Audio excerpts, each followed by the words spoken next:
तो बंधु मैंने आपण एक विशेष खबर प्राय 2 दिन तले दिल्ली मेट्रो रे एक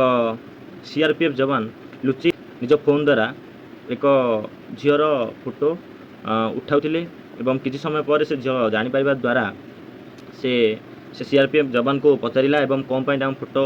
उठाउच ए विषय प्रश्न पचारा एवं जहाँपर से पाखापाखि ट्रेन रे समस्त व्यक्ति आसिले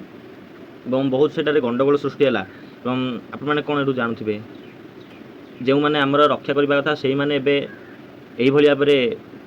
अकृत्यकर कार्य कर जहाँफल आम हूँ भारतीय बोली आम घृणा भाव हो जन सीआरपीएफ जवान एवं भारत भूमिर कार्य से निबिड़ से एपरी एक अघृण्यकर कार्य कर बहुत लज्जित। यह देखी निज पोस्ट रू प्राय विताड़ित कराई प्रति